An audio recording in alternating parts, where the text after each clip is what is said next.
Narito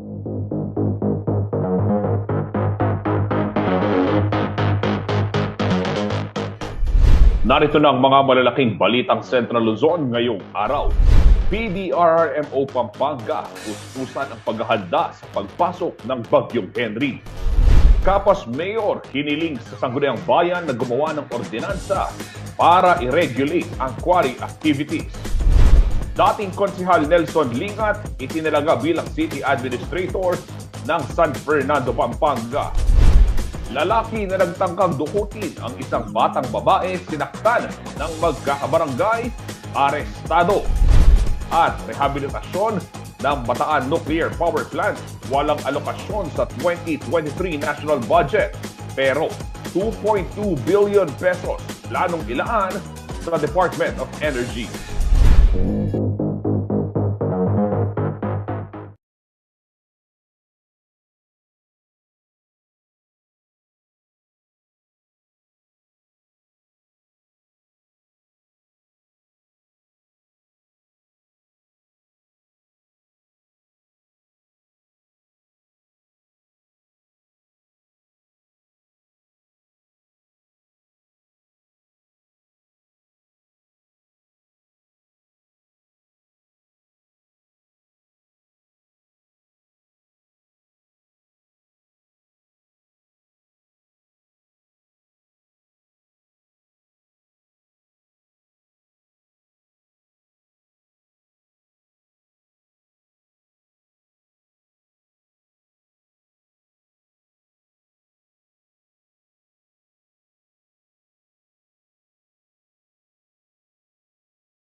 Narito na ang mga malalaking balitang Central Luzon ngayong araw. PDRRMO Pampanga, puspusan ang paghahanda sa pagpasok ng Bagyong Henry. Kapas Mayor hiniling sa Sangguniang Bayan na gumawa ng ordinansa para i-regulate ang quarry activities. Dating Konsehal Nelson Lingat itinalaga bilang City Administrator ng San Fernando, Pampanga. Lalaki na nagtangkang dukutin ang isang batang babae sinaktan ng magkakabarangay, arestado. At rehabilitasyon ng Bataan Nuclear Power Plant, walang alokasyon sa 2023 national budget. Pero 2.2 billion pesos planong ilaan sa Department of Energy.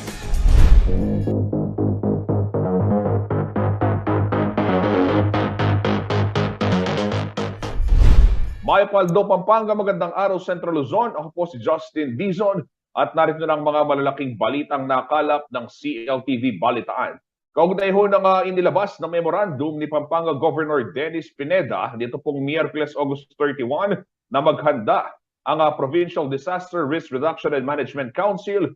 Puspusan po ginagawang preparasyon ngayon ng PDRRMC at itong mga counterpart nila sa lalawigan. Bagamat hindi raw direktang tatamaan ang Pampanga sa pagpasok nga po ng bagyong Henry o yung super typhoon Himamnor no, o bagyong Henry at itong bagyong Gardo, ay tiniyak po ng PDRMO ang kanilang kahandaan sa posibleng magiging epekto nito. Sa panayam ho kay PDRMO Officer Aji Blanco, sinabi nito na malalakas na hangin at isolated rain showers pa rin ang mararanasan sa lalawigan hanggang sa darating na Sabado. Base sa pinakita sa atin ng Pag-asa, no, hindi tayo masyadong maapektuhan ng dalawang bagyong ito.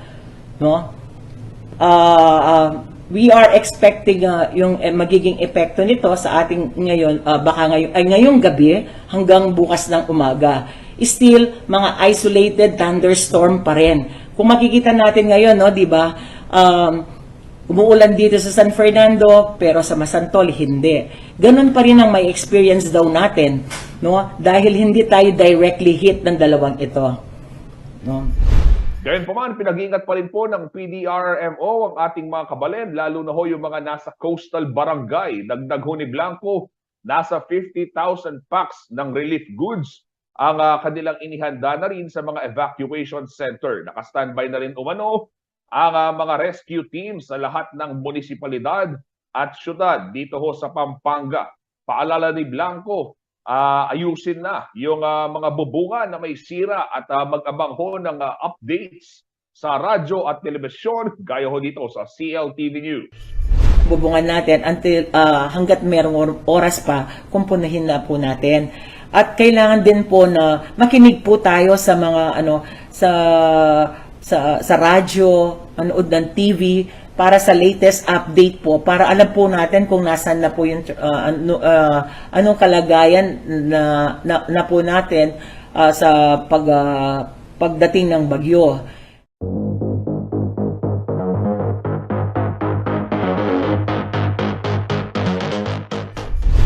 Sa kaugnayhong balita, binaha ang ilang lugar sa siyudad ng San Fernando, Pampanga dahil sa malakas na pag-ulan dito pong Miyerkules ng umaga. Pero ayon ho sa Pampanga River Basin Flood Forecasting and Warning Center, hindi po dahil sa umapaw na ilog o sapa at dama ang sanhi ng pagbaha, kundi po sa baradong drainage. Yan po ang ibabalita sa atin ni JM De Jesus.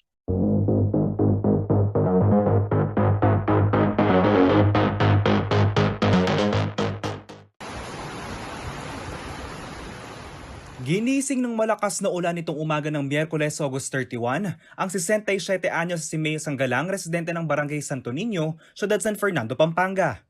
Laking gulat na lamang umuno niya nang bumungad sa kanya ang baha sa loob ng kanilang pamamahay na umabot pa hanggang sa kwarto. Agarang itinaas ni Aling May ang kanilang mga gamit sa pangambang lalo pang tumaas ang tubig. Diyos ko, antimano, nilimas ko. Kahit anong gawin kong limas, bumabalik din. Pinabayaan ko na. Yun na lang nalulubugan, yun ang itinaas ko na lang. Mapipilitan umano si Aling May at kanyang pamilya na lumikas sakaling magtuloy-tuloy ang pag-ulan at pagtaas ng baha. Gagawin na lang po namin yan. Makikitulong kami sa mga may matataas na lugar. Ganun na lang pong gagawin namin. Mababa po itong lugar namin dito Idinadaing naman ng 60 taong gulang na si Girlie Sanchez ang malaking perwisyo ng baha sa kanilang pang-araw-araw na pamumuhay. Ilang taon na to, matagal na itong nangyayari sa amin, puro baha na lang nangyayari sa amin. Tingnan mo, kawawa kami dito. Hindi kami makadaan. Tsaka marami na-aksidente dito. Yearly yan, yearly. Meron na-aksidente dito. Maraming lugar din sa syudad ang naapektuhan ng pagbaha, kabilang na mga pangunahing kalsada at mga paaralan. Sa Pampanga High School, sinuspindi na ang klase para na rin sa kaligtasan ng mga mag-aaral at guro.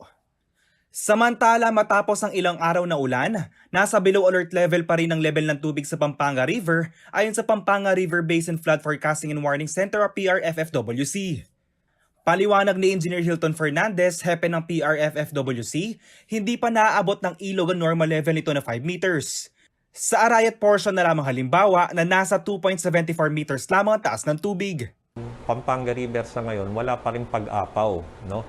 Yung mga nakikita nating naiipong tubig sa mga kalye, sadya na lang yan dahil sa mahina ang drainage, barado ang drainage, or sadyang mababa lang yan na hindi naman tuloy-tuloy na umaaraw, so naiiwan lang yung tubig dyan, ano?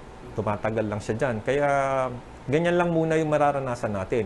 Sa monitoring ng PRFFWC, 212 meters ang normal water level ng Angat Dam, habang 221 meters naman sa Pantabangan Dam, pero hindi pa ito naaabot sa kasalukuyan. Dalawang major dams natin dito is Angat and Pantabangan, ano? Kasalukuyan ay nananatili silang sadyang mababa. Ang Angat natin ay mahigit 6 na metro ang kulang pa niya, no, sa kanyang level dapat sa ngayon, ano, pero ang Pantabangan ay mahigit 23 meters pa ang kakulangan niya na dapat sa minemaintain niyang level ngayong araw na to. Ayon kay Hernandez, walang inaasahan na pagpapakawala ng tubig sa mga susunod na araw. Sa kabila nito, 24/7 ang ginagawang pagbabantay ng PRFFWC sa sitwasyon sa paligid ng Pampanga River at mga dam dahil aasahan nilang mas maraming bugso ng ulan bago matapos ang linggong ito. JM De Jesus, CLTV News.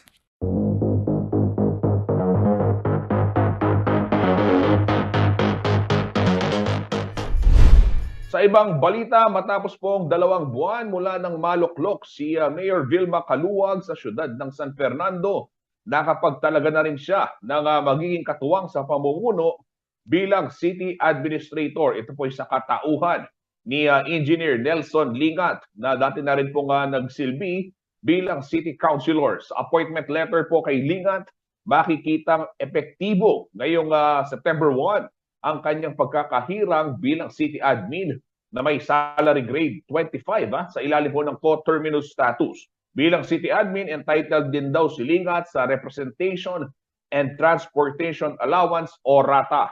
At abangan ho yung kabaragdagang detalye ng balitang yan mamayang 6:00 ng gabi sa CLTV News dahil kinapanayan po ng ating kasamang si Paulo G. Ito hong si Mayor Vilma Caluwag at City Admin Nelson Lingat.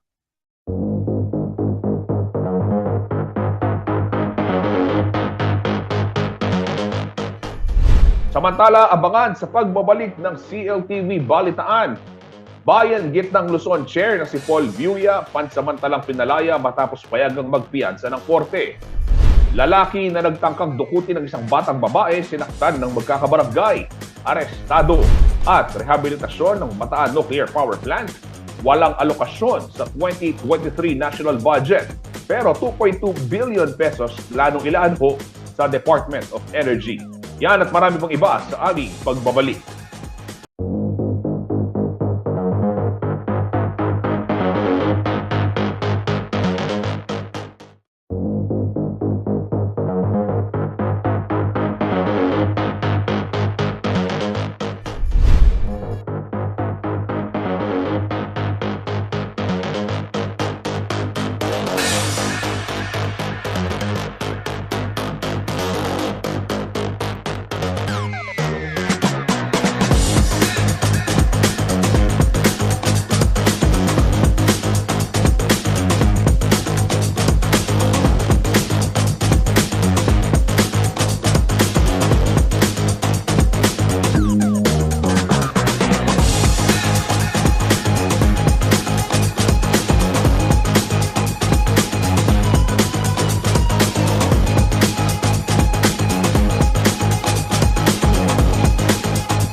Nagbabalik po ang CLTV Balitaan sa iba pang mga nangungunang balita. Pansamantalang pinalaya po nitong gabi ng Miyerkules, August 31, si bagong alyansang Makabayan o Bayan Gitnang Luzon Chairperson Paul Viuya matapos payagang magpiyansa ng Capas Regional Trial Court. Matatandang March 30, 2021 nang maaresto si Viuya dahil umano sa illegal possession of firearms and explosives na isa pong non-bailable offense. Ayon ho sa pulisya, natagpuan nilang ilang baril at granada sa pag-ari ni Viuya na siya naman hong pinabulaanan ng kanyang grupo. Tinawag ho nila ang pang-aaresto na Holy Week dahil nangyari ho ito ng Martes Santo. At ayon ho sa mga grupo ni Viuya, gawa-gawa lang mga kaso para patahimikin ang mga tulad nilang kritiko ng gobyerno. Kasama rin pong inaresto ni Viuya o naaresto ni Viuya si Karapatan Paralegal May Arcilia at matatandang sa kaparehong araw din ho noong March 30, 2021 ay inaresto rin si AFGL o Alyansa ng mga Magbubukid sa Gitnang Luzon Chair Joseph Canlas na kalaunan po ay pumanaw sa loob naman ng piitan. Umaasang pamilya ho, kaibigan at mga kasamahan ni Paul Viuya na tuluyan ng ibababang mga kaso laban sa kanya at sa iba pang mga political prisoner.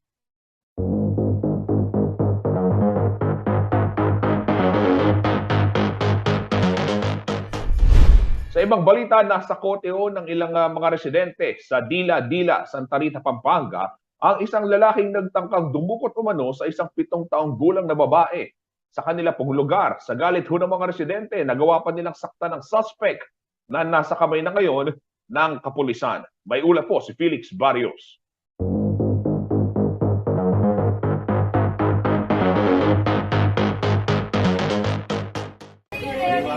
Kaya kung malus pa itong kahit ganyan yung gagawa na yung makalungis. Gagawa na yun.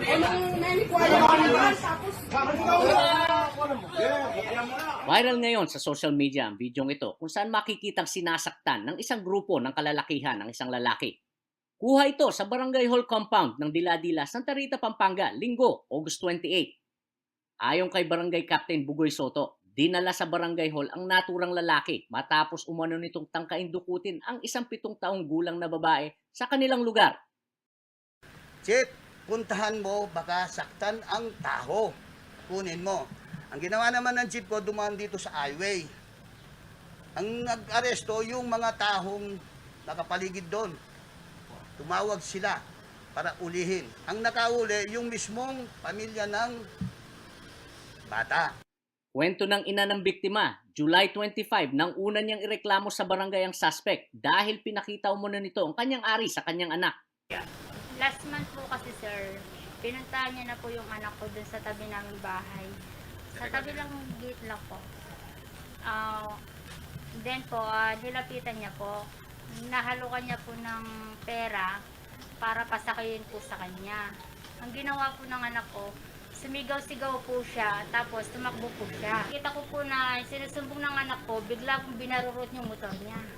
Palabas po ng kanto namin. Sa pagsisiyasat daw ng kapulisan sa suspect, sinabi umano nitong gusto lang niyang ipasyal ang bata kaya tinangka niya itong dukutin. Tinanong po siya nung investigador po. Opo. Sabi po niya, anong ginagawa mo? Bakit gusto mong isa kayong bata? Ba't sinasama mo? Sinagot niya po, ipapasyal ko lang po.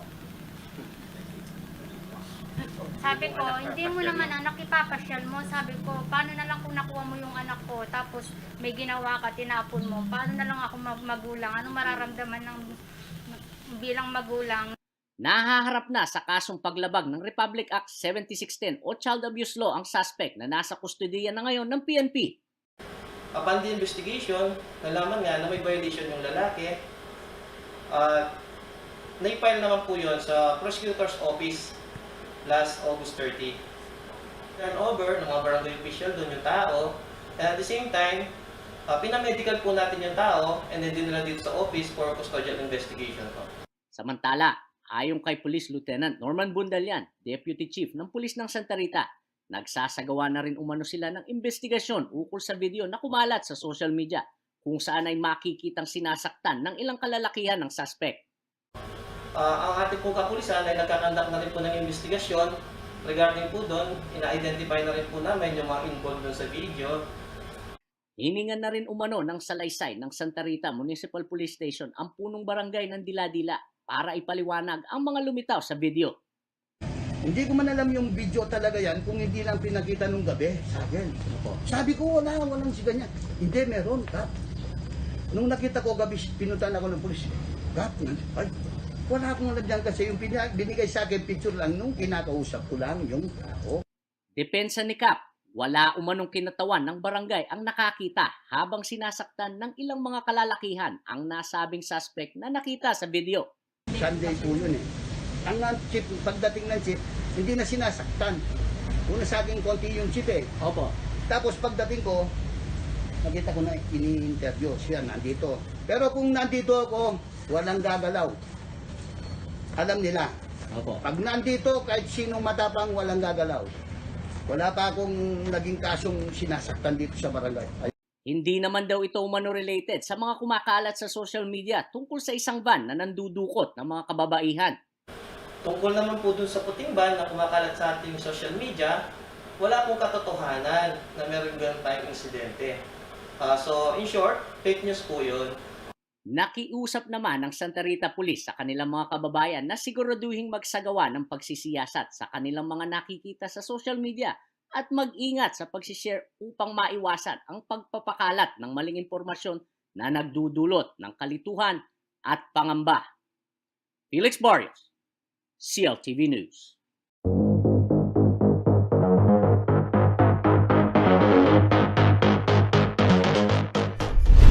Samantalang wala pong alokasyon para sa 2023 national budget ang planong pagbuhay sa Bataan Nuclear Power Plant o BNPP. Ito po ang kinumpirma ni Budget Secretary Amena Pangandaman sa Palace Press Briefing, Miyerkules August 31. Sa kabila ho nito, makatatanggap naman ng 2.2 billion pesos na budget ang Department of Energy o DOE na pwedeng ilaan sa mga programang magtitiyak sa abot kaya at maaasahang pagkukuhanan ng enerhiya. 476 million pesos mula sa budget ang gagamitin para sa mga programa gaya ho ng Renewable Energy Development Program, Energy Efficiency and Conservation Program at Alternative Fuels and Technologies Program. Matatanda ang inihayag po ni Pangulong Ferdinand Marcos Jr. sa SONA ang kanyang intensyong magtayo ng mga nuclear power plant upang mapataas ang antas ng produksyon ng enerhiya sa bansa. At alam naman ho natin na ang kanyang ama na si dating Pangulong Ferdinand Marcos Sr. ang isa sa mga nagsulong sa paggamit ho ng nuclear energy. Sa ilalim ho ng termino ng nakatatandang Marcos, pinasinayaan ang BNPP, subalit hindi ito naggamit dahil sa pangamba ng posibleng aksidente.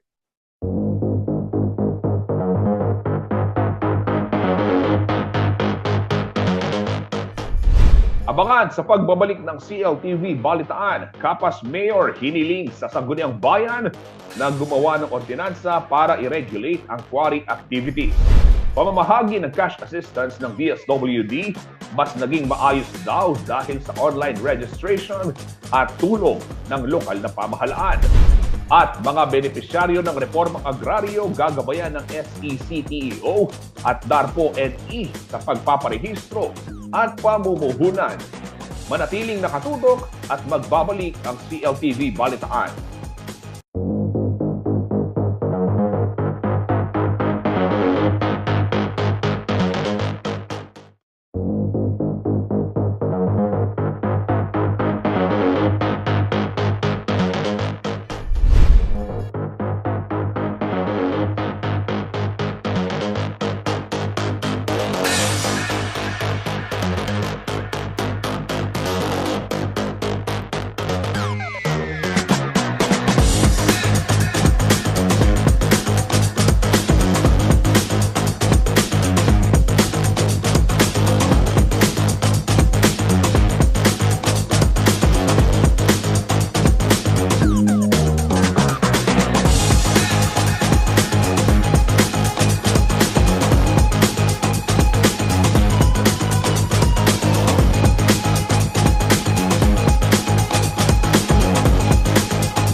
Nagbabalik po ang CLTV Balitaan. Ito sa ibang balita naman, hiniling po ni Mayor Roseler Butz Rodriguez ng Kapas Tarlac na gumawa ho ng ordinansa ang Sangguniang Bayan upang ma-regulate ang quarry operations. Nasira na rin kasi umanong mga service at local roads sa kanilang bayan dahil sa pagdagsa ng mga quarry trucks. Ayon pa ho kay Rodriguez, lumipat lamang sa Kapas ang ilang truckers mula Pampanga na nagdudulot din ng matinding trapiko tuwing business hour.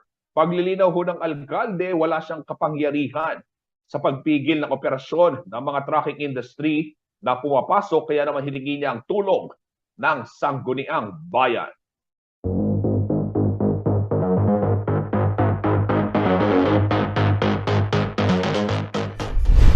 Samantala, higit pong naging organisado raw ang proseso ng pamamahagi ng cash aid ng DSWD matapos pong ilunsad yung online registration at pakikipagtulungan ng kagawaran sa mga lokal na pamahalaan. Sa Central Luzon, naabot po sa 12,000 mag-aaral ang nabigyan na ng ayuda sa ilalim ng naturang programa. Narito pong detalye ng balitang yan.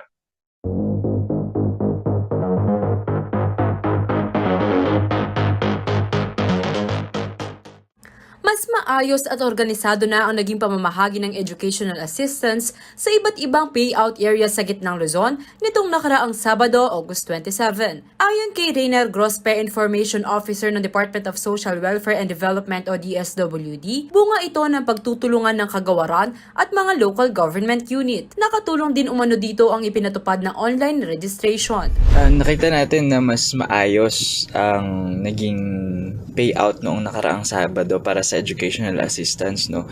Mas naging matiwasay ito at mabilis ang naging proseso, no. Isang nakatulong dito ay dahil yung mga pinapunta natin ay yung mga nakatanggap lamang ng text dahil sila ay nakapag-online registration. Wala na raw aberya, ngunit mayroon silang natanggap na ilang hinaing mula sa mga estudyante at magulang na wala raw access sa internet kaya hindi makapag-apply online. Ayon kay Grospe, maaaring lumapit sa barangay o di naman kaya sa mga social welfare development offices sa mga hirap talaga o walang access sa internet. Sa ngayon, sa proseso natin, wala na tayong nakikitang problema, maayos na ang lahat at going smooth na, no, yung process natin.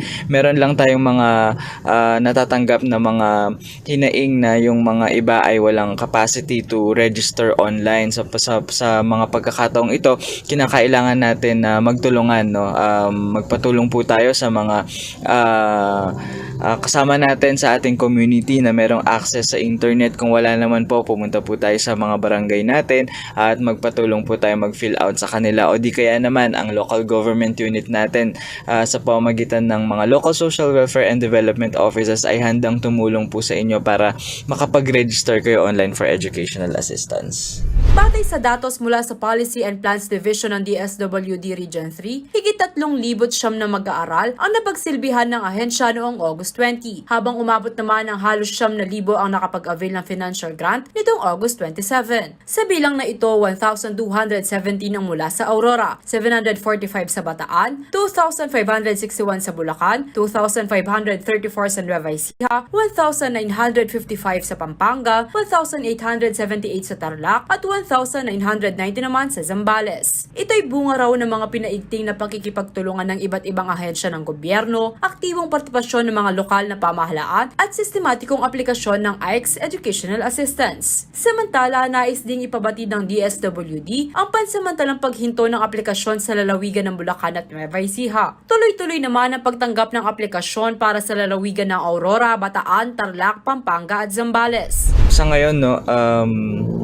yung probinsya ng Bulacan at Nueva Ecija ay kasalukuyang naka-freeze pa yung pagtanggap ng online registration kasi madami yung natanggap natin noong last week ng mga online registration, so kailangan muna natin silang tapusin kasi pinahangambahan natin dito baka magkulangan tayo sa budget, so sila muna yung ipaprocess natin bago tayo mag-anunsyo ng opening ulit para sa mga nabanggit ko na mga provinces. Pero muli namang iginiit ng kagawaran na tanging mga kliyente na nakatanggap ng confirmation text ang i-assess para sa educational assistance. Lahat ng aplikante ay dadaan sa assessment ng mga social worker. Liana Canilao, CLTV News.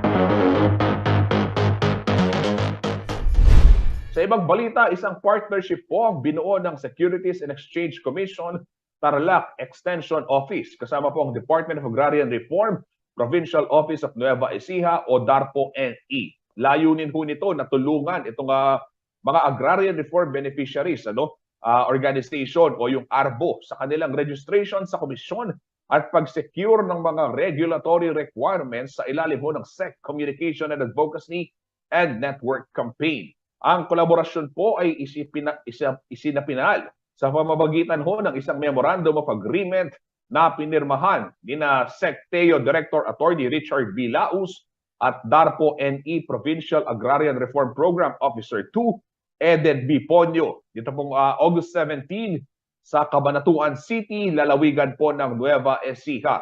Sa kanyang mensahe, sinabi ni Director Lapus na mananatiling committed ang SEC sa layunin nito na tulungan yung mga nasa grassroots level. Kasama na ho rito yung mga magsasaka.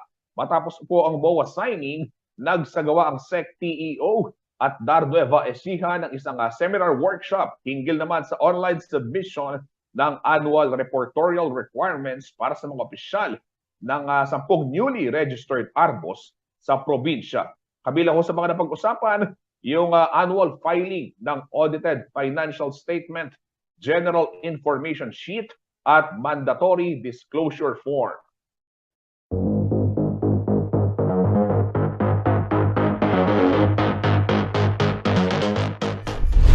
Abangan ho sa pagbabalik ng CLTV Balitaan tungkulin ng media sa pagpuksa ng peking impormasyon kinikilala ng Philippine Information Agency at Office of the Press Secretary. At Treat Your Car, affordable at quality service, handog ng Ron's Car Wash, and auto detailing. Manatiling nakatutok at magbabalik ang CLTV Balitaan.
Nagbabalik po ang CLTV Balitaan. Kabalayan Karhiyon, sa panahon po na laganap ang fake news, kinikilala raw ng Philippine Information Agency at ng Office of the Press Secretary ang mahalagang papel ng media para puksain ang disinformation. Ito po ang inihayag ni Director William Beltran ng PIA Central Luzon sa kanyang pagharap sa kauna-unahang kapihan ng Kapisanan ng mga Broadcaster ng Pilipinas o KBP Pampanga Chapter. May ulat po si Liana Canilaw.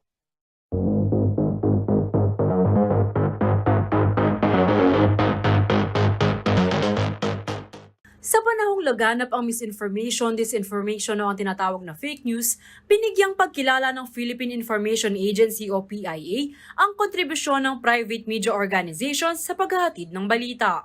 Sa ginanap na kapihan at balitaan sa Pampanga ng Kapisanan ng mga Broadcaster ng Pilipinas o KBP Pampanga Chapter sa Quest Hotel Clark, sinabi ni William Beltran, Regional Director ng PIA Region 3, na naging mas mahalaga ang papel ng private media organizations sa kasalukuyang panahon. Media organizations have been very active all throughout. But right now, maybe because yung panahon natin calls for more proactiveness, mas nagiging especially that we have technology, ang bilis na natin makakalap ng mga information. And right now, the relevance of media has become more important because of the proliferation of misinformation and disinformation. And this is where our private media can come in. Matagal na umanong nilalabanan ng paglaganap ng disinformasyon ng PIA, maging ang Office of the Press Secretary o OPS, dating PCOO, ngunit mas mareresolba ito sa tulong ng lehitimong private media organizations, lalo pat pinanghahawakan ng mga ito ang prinsipyo ng paglalahad ng katotohanan. When you are a media, may pinangakuan tayo din, may pangako tayo that we will uphold to what is true and what is beneficial to our people. So I think we should just uphold and hold on to that principle no matter what. Matatandaan namang sa ilalim ng Executive Order No. 02, muling binalik ang PIA sa ilalim ng direktiba ng Office of the President at ito'y nagsisilbing public information arm ng gobyerno. Nilinaw na Beltran na ito'y hindi propaganda bagkus isang paraan upang maalis ang puwang sa pagitan ng gobyerno at ang publiko. Ayon pa kay Beltran sa hakbang na ito, mahalaga ang pagkikipagtulungan at ugnayan sa mga private media organization dahil aminado itong hindi kayang gawin lahat ng kanilang ahensya ang pag-abot sa mga pinakanangangailangan ng impormasyon dahil na rin sa kanilang limitasyon. I saw the value and relevance of partnering with our private media because at the end of the day, the PIA could only reach so much. But with the help of our friends from the private media, we can reach, the possibilities would be endless in reaching people, especially those at the ground level or at the grassroots level. Liana Canilao, CLTV News.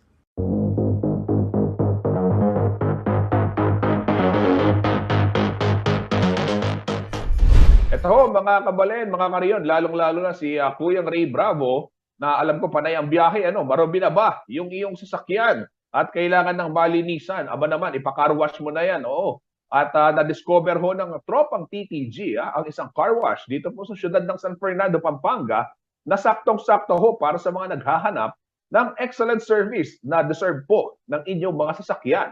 At samahan ho natin si Karen Maurilio sa kanyang trip, treat at gimmick sa Ron's Car Wash.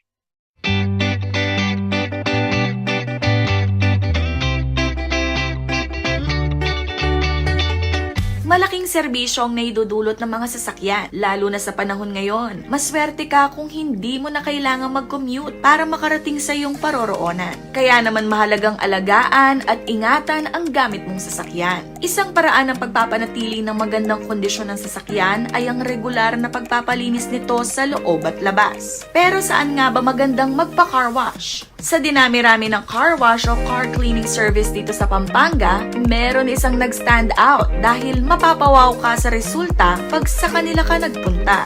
Tara na't mag-trip, treat at gimmick sa Ron's Car Wash and Auto Detailing Service sa Greenville Subdivision, City of San Fernando, Pampanga.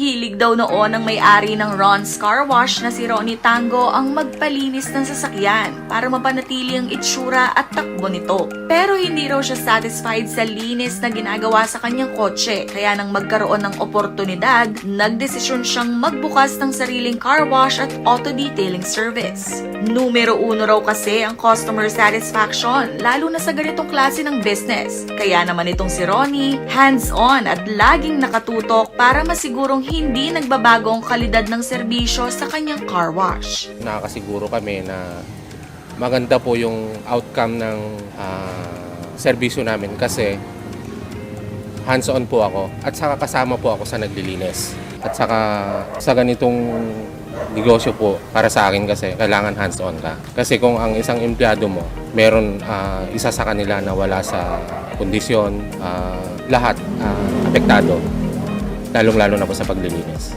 Kailangan yung customer satisfied sila para ang kita is dadami at dadami ka rin customer. Kasi once na talagang malinis yung serbisyo nyo, ire-recommend ka ng customer mo. No wonder maraming customer ang pumupunta dito sa Ron's Car Wash. Umaabot lang naman kasi sa 25 kotse kada araw ang nagpapalinis dito. Bukod kasi sa maayos nilang serbisyo, kaya ring sabay-sabay na linisin ang 6 na sasakyan dahil sa laki ng kanilang pwesto. Karaniwang nasa 40 minutong paglilinis ng sasakyan sa mga car wash. Mabilis na yon at may kalidad. Kasama na rin doon ang pag-vacuum. Ang kaibahan lang dito sa Ron's Car Wash, mas mura kumpara sa iba ang services nila. Sa car wash po, like yung small, ang wash po is 80 pesos. Ang vacuum naman po is 50 pesos. So kung wash vacuum lang po, 130. Kung meron po siyang wax, bali 230 po siya. Sa medium naman po, wash niya po is 100. Vacuum, 70. And then yung wax niya is 110. So 280 po. Tapos sa large po, ang wax niya po is 120. Tapos yung vacuum niya is 80. Tapos 120 po yung wax. Bali 320 po. Yung ginagawa namin, i-wash muna and then patuyuin. Tapos pag napatuyo na siya, at saka apply na ng wax. Maganda po yung ginagamit namin na wax kasi hindi po siya kagaya ng mga ordinary na wax. Actually po yung ginagamit namin is gawa po siya ng Japan. Sa abot kayang presyo, achieve mo na ang full service na deserve ng kotse mo. Dahil kung dati, ganito karumi ang sasakyan mo, ngayon, malinis, makintab at mukhang brand new na ulit ito. Syempre, hindi lang yan. Bukod sa car wash, meron din silang auto detailing service katulad ng engine wash, paglilinis ng upholstery, dashboard, pati na rin ang pagtatanggal ng watermark at minor scratches. At dahil laganap pa rin ng COVID, meron silang Back to Zero promo na libre sa lahat ng customer na magpapa-car wash para naman 100% safe ang kanilang kotse mula sa virus at bacteria. Yung Back to Zero po, nauso po ang Back to Zero since pandemic. Maganda po ito kasi pinapatay niya po yung germs, bacteria, molds, unpleasant odor, mildew, yun po. Malinis, magandang service, mura at 100% sanitize pa. Lahat ng hanap mo, andito na. Kaya set ka pa. Dito ka na pa car wash sa Ron's Car Wash and Auto Detailing Service located at Greenville Subdivision, City of San Fernando, Pampanga. Karen Maurilio, CLTV News.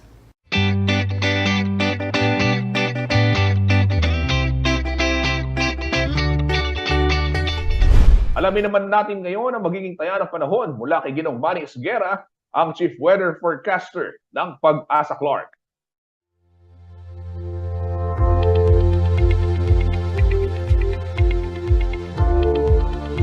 Narito po magiging taya ng panahon sa susunod na 24 oras. Pumasok na po ng Philippine Area of Responsibility ang Super Typhoon na si Hinanmore at ito po ay binigyan natin ng local name na si Super Typhoon Henry. Ito po ngayon ay namataan sa layong 560 kilometers dyan po sa may silangan ng Itbay at Batanes at nagtataglay po ng lakas na hangin na umaabot ng 185 kilometers per hour malapit sa gitna at pagbugso na umaabot ng 230 kilometers per hour. Ito po ay mabilis namang kumikilos patimog kanluran sa 25 km per hour. So inaasahan po magiging stationary po itong si Super Typhoon Henry pero mapakaliit po ang tsansa na ito po ay maglandfall sa alinmang parte ng lupa ng ating bansa. Samantala po si Tropical Depression Gardo naman po ay namataan sa layong 920 km dyan po sa may hilaga, silangang hilaga ng extreme northern Luzon at nagtataglay po ng lakas na hangin na umaabot ng 55 km per hour malapit sa gitna at pagbugso na umaabot umaabot ng 70 km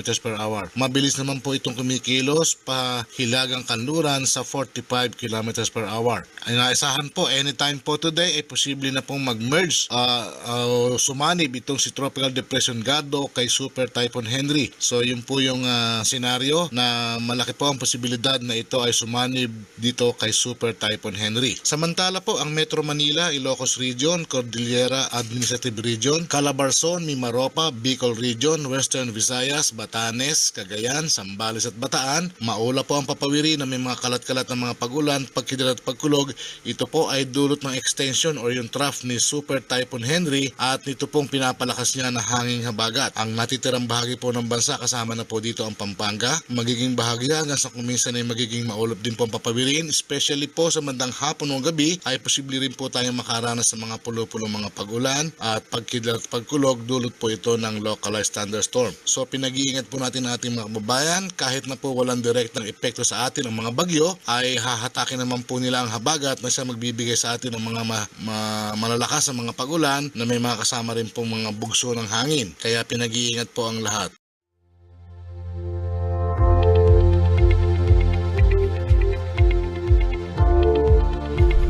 At yan ang mga balitang nakalap ng CLTV Balitaan. Para sa karagdagang detalye, maaari ho ninyong i-follow yung aming mga social media pages sa Facebook at CLTV36 Official and at CLTV36 News.